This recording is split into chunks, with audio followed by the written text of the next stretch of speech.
ورحمۃ اللہ وبرکاتہ۔ ناظرین کہ جس طرح کہ آپ لوگ جانتے ہیں میں روزے کے بعد سے ویڈیو بنا رہا ہوں۔ میری آج کی ویڈیو روزے کی روزہ نہ رکھنے کی ہے۔ ناظرین کچھ لوگ جو ہٹے کٹے ہوتے ہیں وہ روزہ نہیں رکھتے ہیں۔ ناظرین کچھ لوگوں کی مجبوری بھی ہوتی ہے ایسے، لیکن جو ہٹے کٹے ہوتے ہیں جنہیں روزہ رکھنا فرض ہوتا ہے وہ بھی روزہ نہیں رکھ پاتے۔ ان کی بعد میں ان کی وعید لے کے اگر وہ اچھے بندے ہوں گے، دل کے پاک صاف ہوں گے، ہمیں وعید سن کے ضرور روزہ رکھنا شروع کر دیں گے، تاکہ اس کو بھی ثواب ملے، ان کے ساتھ مجھے بھی ثواب ملے، ان کے روزے بھی رکھے جائیں گے، گناہ بھی بخش دیا جائے۔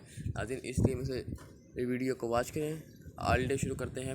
پہلا، جس نے رمضان کے ایک دن کا روزہ بغیر رخصت اور بغیر مرض افطار کیا یعنی نہ رکھا تو زمانہ بھر کا روزہ بھی اس کی قضا نہیں ہو سکتا اگر بعد میں رکھ لی جائے۔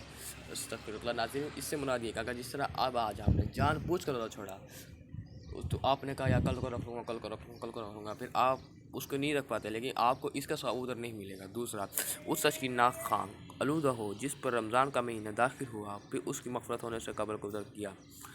سحری سے متعلق چند باتیں۔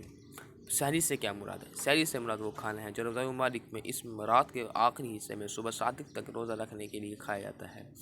سحری کب تک کر سکتے ہیں؟ سحری میں تاخیر کرنا مستحب ہے اور دیر سے سحری کرنے میں زیادہ ثواب ملتا ہے، مگر اتنی تاخیر بھی نہ کی جائے کہ صبح صادق کا شبہ ہونے لگے۔ سحری میں تاخیر سے مراد کون سا وقت ہے؟ سحری میں تاخیر سے مراد رات کا چھٹا حصہ ہے۔ رات کا چھٹا حصہ کیسے معلوم ہو سکتا ہے؟